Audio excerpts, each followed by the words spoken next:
Mukunda jewellery మొట్టమొదటి factory outlet హనుమకొండలోనే అతిపెద్ద jewellery mart December 14న గొప్ప ప్రారంభం.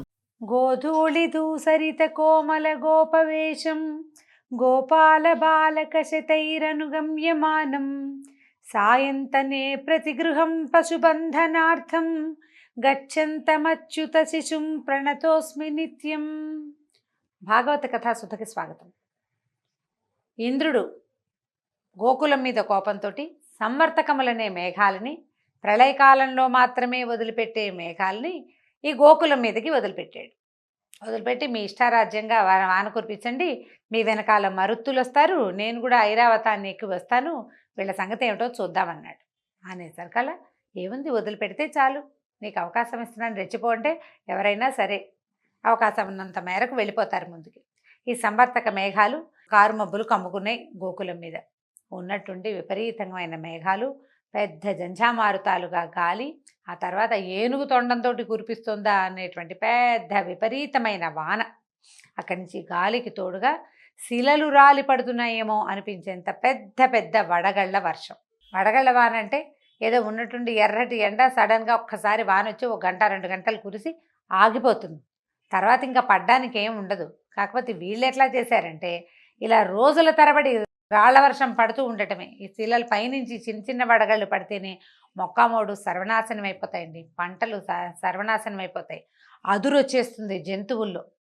గోవులు అవి పాలివ్వవు, దూడలను కూడా ఎగదన్నేస్తాయి, వాటికి కూడా పాలివ్వవు, అదురు వస్తుందన్నమాట. ఆ రాయి పడ్డప్పుడల్లా కొన్ని రాళ్ళు మీద పడుతుంటే ఆ చల్లదనాన్ని తట్టుకోలేకపోతాయి. విపరీతమైన గాలి, వాన, చలి, ఈ శిలావర్షం కురుస్తున్నటువంటి ఈ వడగళ్ల వానతోటి గోకులంలో జనమంతా బెంబేలెత్తిపోయారు. ఇంద్రాదులు అప్పుడు ఏమనుకున్నాడంటే, కృష్ణుడు గోకుల వాసులు ఏం చేశారు, అందరూ గోవులతో సహా కృష్ణుడిని శరణుజొచ్చారు. నువ్వు ఇంద్రుడికి యజ్ఞం వద్దన్నావు, నువ్వు చెప్పినట్టుగా ఈ యాగం చేసేసరికల్లా ఇగో ఈ ఉత్పాతం వచ్చింది, ఇప్పుడు ఏం చెయ్యాలని కృష్ణుడిని శరణుజొచ్చారు. వాళ్ళు రాజు దగ్గరికి వెళ్ళల, నందుడి దగ్గరికి. కృష్ణుడి దగ్గరికి ఎందుకు వచ్చారంటే అతను అతిమానుషమైన చాలా క్రియలు చేస్తున్నాడు. అప్పటికి ఎంతమందో రాక్షస సంహారం చేశాడు, ఎన్ని విధాలైన మాటలు, అతని ప్రతి చేష్ట ఒక దివ్యమైన చేష్టగానే తెలుస్తూ ఉంది. దాంతో అందరూ అతని పాదాలు శరణుజొచ్చారు. ఏదో ఒకటి ఉపాయం చేయమంటే ఈయన ఏమనుకున్నాడంటే, ఇంద్రాదులు మేము లోకాలను పాలిస్తామనే బలంతో గర్వించి ఉన్నారు. దేవతలంటే సాత్విక ప్రవృత్తితోటి ఉండాలి, వాళ్ళకి ఇట్లాగా రాజసిక ప్రవృత్తి, తామసిక ప్రవృత్తి ఉండకూడదు. నేనే అని అనుకోకూడదు, మొదటిది అంతా నేనే, నా వల్లే ఇది నడుస్తుంది అనకూడదు, నన్ను కాదని వాడిని అంతు చూస్తాననకూడదు. ఒకటి రాజసిక ప్రవృత్తి, రెండోది తామసిక ప్రవృత్తి. నా అంత వాడిని నేనేనని గర్వించడం రాజస ప్రవృత్తి. గర్విస్తూ ఉంటే ఒక రకం, ఎవరైతే నా మాట కాదంటాడో, ఎవడైతే నన్ను కాదంటాడో వాడు అంతు చూడాల్సిందేనని అనుకోవడం ఆసురీ ప్రవృత్తి, తామసిక ప్రవృత్తి అవుతుంది. దేవతలకు ఇలాంటిది తగునా? దిక్పాలకులు వాళ్ళ మీద కదా ప్రపంచమంతా ఆధారపడి ఉంటుంది. వాళ్ళు సజావైన సాత్వికమైన వర్తనతోటి ఉంటే సాటి మానవులందరూ సాత్విక వర్తన నేర్చుకుంటారు. ఇట్లా బలగర్వం, అధికార గర్వం, ధనగర్వంతో మదించి వాళ్ళు ఇష్టారాజ్యంగా ప్రవర్తిస్తే మిగిలిన వాళ్ళంతా చేసేదేమిటి, అదే చేస్తారు. అందుకని ఏమనుకున్నాడు, సన్మార్గం తప్పిన దేవేంద్రుడికి నేను ఇప్పుడు గర్వభంగం చేస్తాను. అతనికి కావాల్సింది అదే, గర్వం భంగం అయిపోవాలి అంతే. ఈ గోకులాన్ని నా కుటుంబంగా స్వీకరించాను, దీన్ని ఇంద్రాదుల దాడి నుంచి, ఇంద్రుని యొక్క దాడి నుంచి పూర్తిగా రక్షించి తీరతానని భావించాడు కృష్ణుడు. అక్కడి నుంచి ఏం చేశాడు, గోవర్ధన పర్వతం దగ్గరికి వెళ్ళాడట. వెళ్ళి చిన్నపిల్లవాడు పుట్టగొడుగుని పెకలించినట్టుగా ఆ పర్వతాన్ని ఒక్క చేత్తోటి పెకలించాడు, పైకి లేపాట. దానిని అదే చేతి మీద, ఏ చేత్తో పెకలించాడో అదే చేతి మీద దాన్ని ఇట్లా నిలబెట్టేసరికి నిలబెట్టి పిలుస్తున్నాడు, గోకులవాసురారా అందరూ రండి, మీ గోవ సంపదతోటి ఈ పర్వతం కింద ఏర్పడిన పల్లంలోకి రండి. పర్వతాన్ని పెకలించేసరికల్లా దానికి లోతుగా ఉంటుంది కదా, దాని మొదలు అది గొయ్యిలాగా అవుతుంది.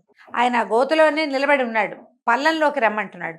ఈ పర్వతం నా చేతి నుంచి పడిపోతుందేమోనని భయపడకండి, ఇక్కడ మీకు వర్షం వల్ల భయం కానీ గాలి వల్ల బాధ కానీ ఉండదు, వాన గాలి మిమ్మల్ని బాధించవు, ఇందులోకి వచ్చేసేయండి అన్నాడు. ఈయన పోతన గారిది మహాద్భుతమైన పద్యం ఉందండి, మహా బాగుంటుంది. బాలుండి ఇతడు కొండ దొడ్డది మహాభారంబు సైరింపగా జాలండో అని భయపడద్దు. వీడు చిన్నపిల్లాడు, ఇంత పెద్ద కొండ, ఇంత భారాన్ని తను ఎత్తగలడా లేదా అనే సంశయం వద్దు, ఏదైనా పర్వాలేదు, మొత్తం జంతు సంచయంతో వచ్చి దీని కింద నుంచోండి, ఏం భయం లేదు, ప్రమోదంగా హాయిగా సంతోషంగా నుంచోండి అని చెప్పాడట. చెప్పేసరికల్లా గోకులవాసులంతా తమ పిల్ల జల్లాతోటి పశు సంపదతోటి పర్వతం కింద చేరిపోయారు. వాళ్ళకి ఆకలి బాధ లేదు, చలి బాధ లేదు. రోజులు గడుస్తున్నాయి. వర్షము, గాలి, వడగళ్ళు ఆగలేదు. గోకులవాసులకి కించిత్తైనా బాధ లేదు. గోకులం ఒక చిన్న ఊరు. ఈ పర్వతం బహుదొడ్డది. అంత పెద్ద పర్వతం కింద ఆగా వెచ్చగా సుఖంగా హాయిగా నెగ్గళ్ళు వేసుకుని కూర్చున్నంత సుఖంగా ఉన్నారు. ఆకలి బాధ లేదు, చలి బాధ లేదు. చలి లేదు, ఆకలికి ఏముంది, కుటుంబం అంతా ఇక్కడే ఉంది. ఆవులు లోపలే ఉన్నాయి. ఏమైనా 4 రాళ్ళు పెట్టి పొయ్యి వెలిగించుకుని మంట చేసుకుని తిన్నారో ఏమో వాళ్ళు. లేదా భగవన్మాయా విలాసంతో ఆకళ్ళు దప్పులు లేనే లేవు, స్థిమితంగా ఉండిపోయారు. అయితే ఏమైంది, గోకులవాసులు ఆశ్చర్యపోయి చూస్తూనే ఉన్నారు. ఏమిటి రోజులు గడిచిపోతున్నాయి, తెల్లారిపోతుంది, రాత్రి అయిపోతుంది. వారం రోజులు గడిచిపోయినాయి. కృష్ణుడు కదలకుండా మెదలకుండా నిలబడ్డాడు. ఏ శ్రమ లేదు. గొడుగు పట్టుకున్నంత సింపుల్గా ఈ కొండని గొడుగల్లే ఎత్తేసేసాడు. వారం రోజులు ఎడతెరపి లేకుండా వర్షం పడినా గోకులంలో ఎవ్వరికీ కించిత్తు బాధ కానీ నష్టం కానీ కలగలేదు. వాన వల్ల ఇబ్బందులు చాలా ఉంటాయండి. వ్యవసాయదారులు, పశు ఆధారిత కుటుంబాల వాళ్ళు నిజంగా ప్రత్యక్ష నరకం వర్షాకాలం వస్తే. ఇది పల్లెటూళ్ళలో ఉన్న వాళ్ళందరికీ తెలుస్తుంది. గొడ్లు పాలు ఇవ్వవు. సాయంకాలం అయ్యేసరికి ఈగలు ముసిరిపోతాయి. చలి, వర్షం వల్ల పరమ చీదరగా ఉంటుంది. దొడ్లు అవన్నీ శుభ్రపడవు, తెరిపి ఉండదు. ఆవుల పాలు, గేదెల పాలు ఏవి పాలివ్వవు. విసుగు పుట్టిపోతుంది. తర్వాత వీళ్ళు వంట చేసుకోవడానికి ఏ రకమైన సాధనాలు దొరకవు. అన్నీ తడిసిపోయి ఉంటాయి. నిప్పు రాజుకోదు ఎప్పటికీ. ఆహారం వంట చేసుకోవటం కష్టం. చిన్న పొన్న ఇళ్ళ వాళ్ళు మరీ అవస్థపడతారు. అసలు పశువుల మీదే ఆధారపడి ఉండే వాళ్ళకి ప్రత్యక్ష నరకమే తీవ్రమైన వర్షాకాలం. మిగిలిన కాలాలు ఒక రవ నయం. చలి రోజుల్లో కూడా కొంచెం మార్గశీర్షంలో కూడా ఒక రవ ఇబ్బందిగానే ఉంటుంది. వాన వస్తే మరీ ఇబ్బంది అనమాట. అయితే ఎంత వాన పడినా వీళ్ళకి ఏమీ అవ్వలేదు. అయితే ఇంద్రుడు తెలుసుకున్నాడు, తనని మించిన శక్తి ఏదో గోకులాన్ని రక్షిస్తోంది. అదేదో అర్థమైంది తనకి. తను కాదు, తన వల్ల కాదు, తనేమీ చేయలేడు వీళ్ళని. తనని మించిన ఒక శక్తి వీళ్ళకి రక్షణ వలయంగా ఉందని తాను ప్రదర్శించి విఫలమైన దర్పాన్ని తలుచుకుని సిగ్గుపడ్డాడు. ఆయన అహంకారం నశించిపోయింది. ఎక్కడో పొరపాటు చేశాను అనుకున్నాడు. వెంటనే ఏం చేశాడు, ఈ సంవర్తక మేఘాలని వెనక్కి పిలిచేశాడు. వారం రోజుల వాన తర్వాత మేఘాలను వెనక్కి పిలిపించి బంధించేశాడు. సహస్ర కిరణాలతో ఎప్పుడైతే సంవర్తక మేఘాలు వెనక్కి వెళ్ళిపోయినాయో సూర్యుడు వచ్చేసాడు. ఈ 1000 కిరణాలతోటి సూర్యుడు గోకులం నిండా సూర్యకాంతితో నింపేశాడు. ఇంద్రుడి మనసులోని అహంకారం అనే చీకటి కూడా నశించి జ్ఞానమనే వెలుగు సూర్యుడు ఉదయించాడు. బుద్ధి తెలిసిందనమాట ఇతనికి. గోకులవాసుల హృదయంలో కృష్ణుడంటే ప్రేమ, ఆరాధన ఇబ్బడి ముబ్బడిగా ఇనుమడించాయి. అసలు ఎంత గొప్పవాడు! ఏదో విశేషంగా ఏమిటో చేయటం కాదు, ఒక కొండని ఎత్తి వారం రోజుల పాటు అరిచేతి మీద ఆపి ఇన్ని వందల మంది ప్రాణాలు, ఇన్ని వేల జంతువులు, వేల పశువులు, వాటి ప్రాణాలని రక్షించి ఇంత అమోఘమైన క్రియ చేసిన కృష్ణుడి పట్ల మొత్తం గోపాలులు అందరికీ విపరీతమైన ఆపేక్ష ఏర్పడిందట. కృష్ణుడు ఏమన్నాడంటే, వాన తగ్గిపోయాక పర్వతాన్ని దింపేశాడు. వీళ్ళని ఏం చేశాడు, అందరినీ ఇంటికి వెళ్ళిపోండి, ఇళ్ళకి వెళ్ళిపోండి, గోకులానికి తిరిగి వెళ్ళమని పంపించేశాడు. అందరూ కృష్ణుడిని ఆయన చేసిన లీలలన్నింటినీ పాటలుగా పాడుకుంటూ వెళ్ళిపోయారు. ఈ నందనందనుడు ఏం చేశాడు, కృష్ణమూర్తి ఇక పర్వతాన్ని యథాప్రకారంగా నిలబెట్టాడు. ఎక్కడ ఉండాలో అక్కడ పెట్టాడు. అహంకారం నశించిన ఇంద్రుడికి కృష్ణుడెవరో తెలిసొచ్చిందట. కృష్ణుడు ఒంటరిగా ఉండగా ఏం చేశాడంటే, తన శిరస్సు ఆయన పాదాల మీద ఉంచి సాష్టాంగ దండ నమస్కారం చేసి లేచి చేతులు జోడించాడు. వీళ్ళంతా ఎవరి దారిని వాళ్ళు వెళ్ళిపోయాక ఆయన వచ్చాడనమాట. ఇంద్రుడు వెనకాల ఐరావతంతో వచ్చి నమస్కారం చేశాడు. చేసి, ప్రభు, ఐశ్వర్య మదంతో నేను చాలా పెద్ద అపరాధం చేశాను. రక్షించవలసిన వారు ఉత్తములు, నిస్సహాయులు అయినటువంటి ఈ గోకులవాసుల పట్ల చాలా అపచారం చేశాను. గోకులవాసుల వల్లే భగవంతుడు భూలోకంలో సురక్షితంగా ఉన్నాడు. అది వాళ్ళ గొప్పతనం అని చెప్పడానికి వీల్లేదు, కానీ అదే కదా ఇక్కడ జరుగుతోంది. వాళ్లే అతన్ని పసివాడినిగా కాచి కాపాడారు. వాళ్ళని మిగిలిన దేవతలంతా ఎంత గౌరవించాలి, ఎంత ఉద్ధరించాలి. అలాంటి వాళ్ళకి నేను ఇలాంటి పెద్ద అపచారం చేశాను. వాళ్ళు పైగా ఉత్తములు, నిస్సహాయులు, వాళ్ళకి ఇంకేమీ తెలియదు. ఆ పశుపాలన చేసుకోవడం, పిల్లల్ని చూసుకోవడం తప్పిస్తే ఏమీ తెలియదు. భగవత్ సహాయంగానే ఉన్నాడు. భగవంతుడే వాళ్ళకి సహాయకంగా ఉన్నాడు, కానీ లేకపోతే వాళ్ళకి ఇంకో సహాయం ఏముంది, రాజు సహాయాలు అవి వాళ్ళకి ఏం లేవు కదా. నీ మహిమను తెలుసుకోలేకపోయాను, దురహంకారంతో ప్రవర్తించాను, నన్ను మన్నించు. నా మనసు మరొక్కసారి ఇలాంటి అహంకారానికి లోను కాకుండా నన్ను రక్షించు. ఒకసారి వచ్చింది, బుద్ధి వస్తుందా? చాలామందికి, వ్యక్తులకి కూడా ఒక్కసారి పళ్ళు రాలితే బుద్ధి రాదు. ఎన్నిసార్లు మళ్ళీ అదే ప్రవృత్తికి లోనవుతుంటారు, అదే దుష్ప్రవర్తన చేస్తూ ఉంటారు. ఒకసారి ఇలా జరిగింది ఇంకోసారి చేయకుండా ఉందామని అనిపించదు. కొన్నాళ్ళు పోయాక ప్రజలు మర్చిపోతారు, వాళ్ళు మర్చిపోతారు, మళ్ళీ దిగుతారు చేయకూడని పనుల్లోకి. నన్ను ఇలా దురహంకారానికి గురి కాకుండా రక్షించమని ప్రార్థించాడు. సర్వలోకేశ్వరేశ్వరుడివి, సమస్త లోకాలను సృష్టించిన తండ్రివి, పరమాత్మవి అయిన నిన్ను శరణు వేడుతున్నానని పూర్తిగా శరణాగతిని పొందాడు ఇంద్రుడు. అప్పుడు కృష్ణుడు గంభీరంగా ఇట్లా సమాధానం చెప్పాట, దేవేంద్ర, అధికారము దానివల్ల ఐశ్వర్యము రాగానే సాధారణంగా ఆ అధికారంతోనే వచ్చే బాధ్యతలు మనసులో మరుగుపడిపోతాయి. ఈ ఒక అధికారం వల్ల ఏమొస్తుందండి, బాధ్యత వస్తుంది కదా, పవర్తో పాటు రెస్పాన్సిబిలిటీ అనేది ఒకటి ఉంటుంది. పవర్ వచ్చేసరికల్లా ఇది పక్కకి వెళ్ళిపోతుంది, ప్రతిదీ సాధించేయగలం ఈ పవర్ తోటి. అందుకని మనం పవర్ని, ఈ శక్తిని, ఈ అధికారాన్ని, ఈ బలాన్ని అన్ని చోట్ల ప్రయోగిస్తాం. కానీ ఈ అధికారం వల్ల, ఈ శక్తి వల్ల, ఈ బలం వల్ల మనం ఏ బాధ్యతలను నెరవేర్చడానికి ఈ స్థానంలోకి వచ్చామో అది మర్చిపోతాం. ఇది లోక సహజంగా మానవ సహజమైన ప్రవృత్తి అండి. చాలామంది పిల్లలు పెద్దవాళ్ళు అవుతారు, బాగా చదువుకుంటారు, చక్కగా పెద్ద పెద్ద ఉద్యోగాలు చేస్తారు. దేనివల్ల తాము పుట్టామో, దేనివల్ల పెరిగామో, దేనివల్ల చదువుకున్నామో, దేనివల్ల ఇవాళ మనం పెద్ద స్థానంలో ఉన్నామో ఆ మొదలుని మర్చిపోతారు. దానికి ఇవ్వాల్సిన గౌరవం ఇవ్వరు. కొంతమంది మర్చిపోతారు, కొందరు మరవకపోయినా దానికి ఇవ్వాల్సిన సముచిత స్థానము, గౌరవము ఇవ్వరు. నువ్వు ఇవ్వనిది నీకు ఎక్కడా దొరకదు. నువ్వు ఏది ఇస్తావో అదే తీసుకోగలుగుతావు. నువ్వు గౌరవ మర్యాదలు ఇవ్వవలసింది నీ మొదలుకి, నువ్వు ఎక్కడి నుంచి వచ్చావో అక్కడికి. ఇంతకుముందు మనం విన్నాం, వృత్తిని కూడా గౌరవించాల్సిందే. ఏ వృత్తి నీకు అన్నం పెడుతుందో ఆ వృత్తినే ముందు పూజించాలని చెప్తున్నాడు భగవానుడు. అధికారం వచ్చేసరికల్లా, మనకు ధనం వచ్చేసరికల్లా బాధ్యతలు మర్చిపోతాం. దీనివల్ల మనం ఏం చేయొచ్చో ఆలోచిస్తాం, కానీ మనం చేయవలసింది ఏమిటి అనేది వ్యక్తులకు అసలు జ్ఞాపకమే ఉండదు. అది గుర్తు చేసుకోమని చెప్తున్నాడు ఈయన.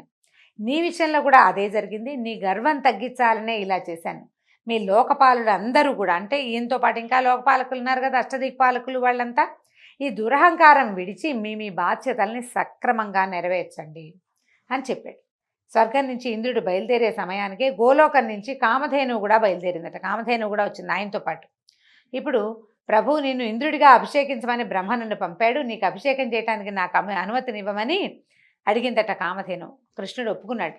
ఆ కామధేను ఏం చేసిందట, తన క్షీరంతో, కామధేను పాలతోటి కృష్ణుడికి అభిషేకం చేసింది. అదే సమయంలో ఐరావతం తన తొండంతో నింపుకొచ్చినటువంటి ఆకాశగంగా జలాన్ని పైన చెమ్మి కృష్ణుడిపైకి జల్లుగా పడేలాగా అభిషేకం చేసింది. నారదాది ఋషులందరూ అక్కడికి చేరారట. ఇది ఒక లోకోత్తరమైన కార్యం కదండి. గోవర్ధనోద్ధరణం అంటే వ్యక్తులని రక్షించడానికి భగవంతుడు తనంతట తను పూనుకోవటం. శరణాగతిని పొందిన వాడిని రక్షించడానికి భగవంతుడు బాలుడి రూపంలో ఉన్నా కూడా ఆయన చెయ్యని క్రియ లేదు. మనకి ప్రార్థించటం రావాలంతే. ఆ ప్రార్థన త్రికరణ శుద్ధిగా ఉండాలి. భాగవతంలో ఎన్నో కథలు ఇలాంటివి కనిపిస్తాయండి. నిష్కామంగా త్రికరణ శుద్ధితోటి భగవంతుడిని పూజించిన వాళ్ళు, ధ్యానించిన వాళ్ళకి భగవంతుడు అట్లా ప్రత్యక్షమైపోతాడు. మనం గజేంద్ర మోక్షం కథలో అదే చూస్తాం, ప్రహ్లాద చరిత్రలో అదే చూస్తాం, ధ్రువోపాఖ్యానంలో అదే చూస్తాం. ఎన్ని కథలలోనో ఇదే విషయం కనపడుతూ ఉంటుంది. మనం ఎంత తెలుసుకున్నా విష్ణుమాయ వల్లనండి, మాయ వల్లనండి, ఎంతసేపు భగవంతుడు ఒకడు ఉన్నాడని, అతనే మన తలపైన గొడుగని మర్చిపోతారు జీవులు. ఎప్పుడో గుర్తొస్తుంది, అప్పుడు కొంచెం తీసుకుంటాం, మాయను తొలగించుకుని కొంచెం ప్రయత్నం చేస్తాం, మళ్ళీ మాయమన్నీ ఆవరిస్తుంది.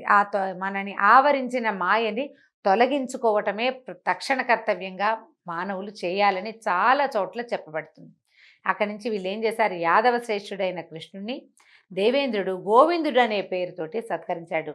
గోవులని కాపాడాడు, గోపాలుని కాపాడాడు. కాబట్టి గోవింద నామధేయంతో ఈ ఇంద్రుడు కృష్ణ పరమాత్మకి అభిషేకం చేసి దేవతలందరూ, ఇంకా ఎవరెవరు వచ్చారు, నారదాది ఋషులందరూ గోవింద గోవింద అని కృష్ణుణ్ణి వేణోళ్ళ పొగిడారట. ఇప్పుడు ఈ గోవింద నామధేయం ఏంటంటే గాం విందతీతి గోవింద అని. ఈ మన తెలుసుకుంటాం, మనల్ని రక్షిస్తాడు. ఇప్పుడు పశువుని రక్షిస్తాడు అంటే, పశువు అంటే మనం కూడా పశువులమేనండి. ప్రతి జీవి పశువే, జీవులని రక్షించేవాడు గోవిందుడు. అందుకని పదే పదే గోవింద నామధేయంతో మనం పిలవాలంటారు. కలిలో మనం పూజించే వెంకటనాయకుడిని గోవింద నామధేయంతో ఎందుకు పిలుస్తారంటే, ప్రతి జీవిని రక్షించటమే నీ కర్తవ్యం, ప్రతి జీవిని రక్షించటమే నీ లక్షణం, ప్రతి జీవిని రక్షించటమే నీ శక్తి నాయన. అందులో మమ్మల్ని కూడా చేర్చుకో. ఇప్పటిదాకా ఎన్నో తప్పులు చేసి ఉంటాం, ఎన్ని పొరపాట్లో చేసాం, ఎంతో కర్మని అనుభవించాం.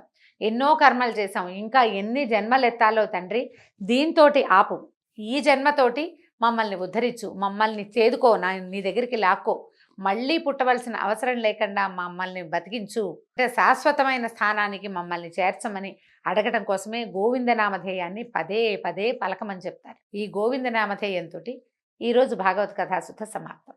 నమస్కారం.